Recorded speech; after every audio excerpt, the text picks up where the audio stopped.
Introduce our next speaker, Rudy, who's an expert in growth marketing. And given the theme today has been more around, thinking about the future of your business, selling your business, Rudy's going to talk about how to get your business sale ready, right? So I'm not going to steal his thunder. I'm going to hand over to Rudy. Yep, I'll go on mute.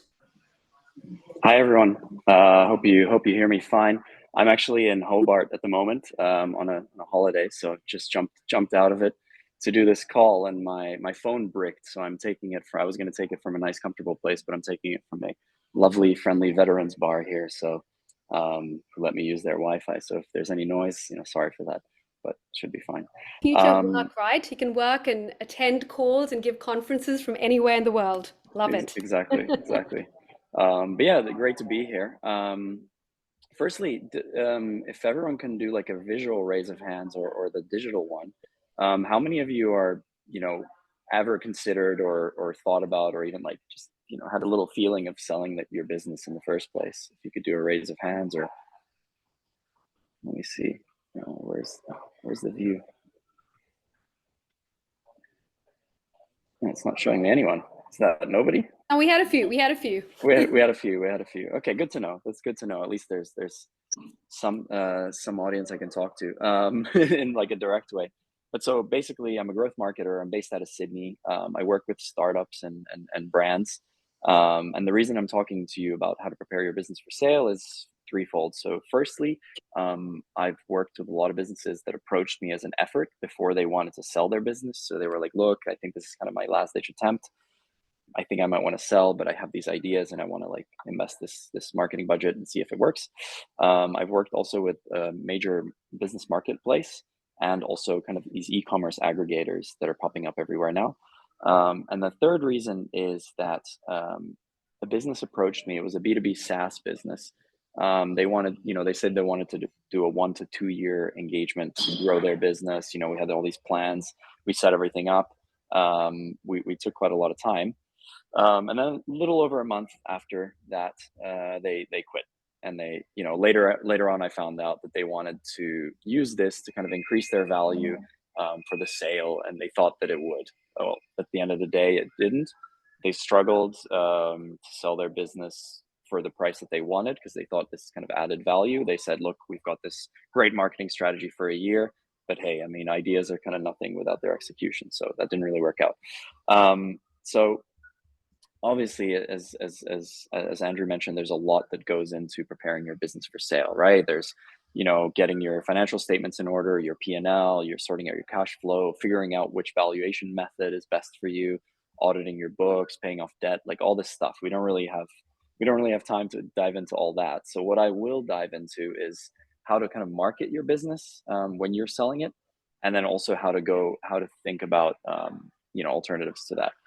So the key factor from that little anecdote I told you before is to don't think about trying to trick the buyers. Savvy buyers pick up on stuff. The same goes for don't wait for the right time, because a savvy buyer will factor out a seasonal sales boost. So if you wait for Christmas and you get a seasonal sales boost, buyers will know, look, that doesn't happen every 12 months of the year. And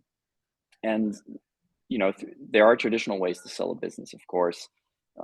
So timing can be an issue. It can take a long time, but if you have like a fulfillment by Amazon store or Shopify store, there are much quicker options out there where they buy your store off you, much quicker within a month or two. So there are options there as well if time is an issue.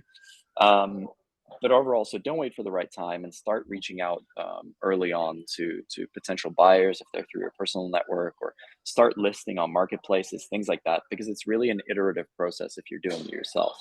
If you're going through a broker, that's fine, but do be wary, because some business brokers, especially if you engage with them, you sign a contract, you may have to pay like a 10 to 15% fee, even if you end up selling your business through like kind of an avenue that you found, so through a connection of yours. So make sure you know the kind of terms and conditions of the engagement that you're engaging in if it's with a broker.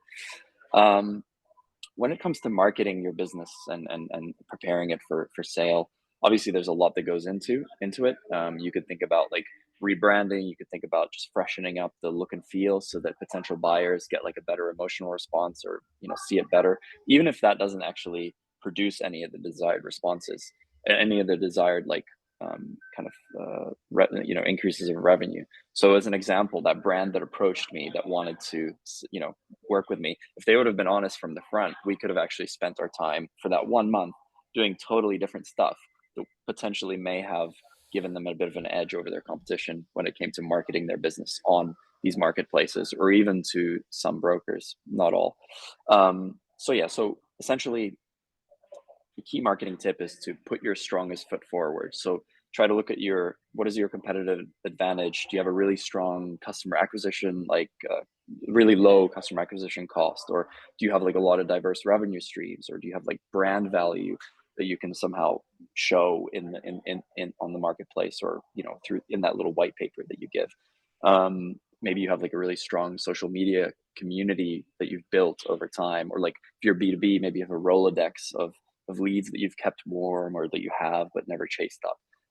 So essentially, that's one real area, is try to really put that one thing key and center, in addition to all the other stuff that Andrew mentioned, like your valuation, all these kind of things.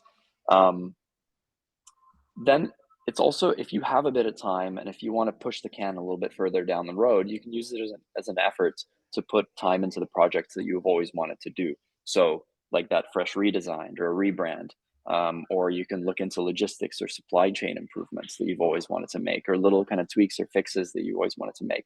Or maybe you want to launch a new marketing campaign for like a new revenue stream. Let's say you've gotten all your leads from SEO, but you want to like now try out some paid advertising in Facebook, but you're not sure about how to do it because all the tracking issues with iOS and so forth.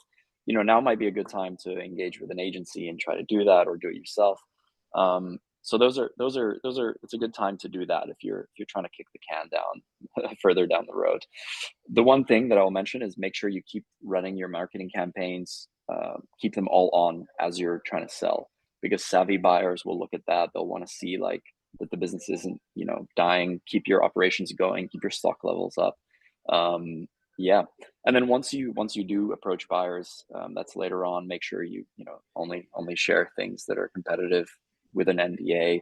Don't give out too much information as well, but also don't shy away from putting that strongest foot forward, from showing that that your brand has value. And overall, I mean, I try to keep this really short. Kavita said we had like 5 minutes, so I'm trying to condense a lot and leave a lot of time for questions. But outside of this, if you have any questions, I really don't have a horse in the race. I'm not trying to buy any businesses. I'm not trying to sell any, but I've worked with a lot of businesses that tried to sell. I've worked kind of on the side of others and seen what sold well and what didn't sell well on some of these marketplaces, and also what their kind of experts were telling me. So yeah, feel free to reach out at any time and connect. I'll dump my email address in the chat now. So yeah, always open to that. And yeah, if you have So any any questions, anybody? I had one. Just this morning, I was at an event and someone mentioned how traditional marketing has very low ROI. It's very hard, especially for small businesses.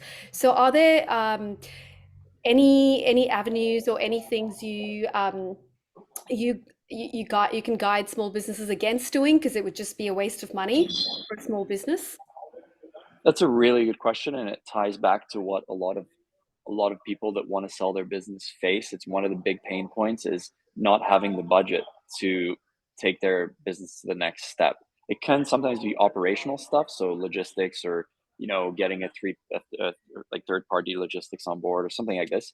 But it can often be marketing. They just don't have the knowledge, the time, or the budget to grow their business to the next step. So they've kind of outlived their they're good at, there's these serial entrepreneurs, and I've spoken to a lot of them who are good at like churning out these ideas, getting them to like a brand, but then don't know how to scale it.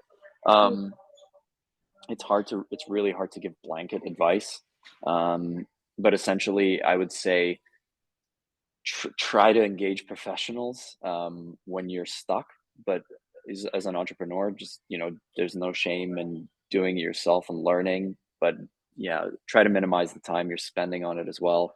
I mean, there's so much to know, and it's my job, and I'm constantly learning new stuff about whether it's SEO or paid search or paid advertising on Facebook or on Instagram or TikTok or email marketing. There's new tools all the time that we're using. So it's hard to stay afloat of it. I would say try to use your time wisely, focus on one avenue, don't try to do everything.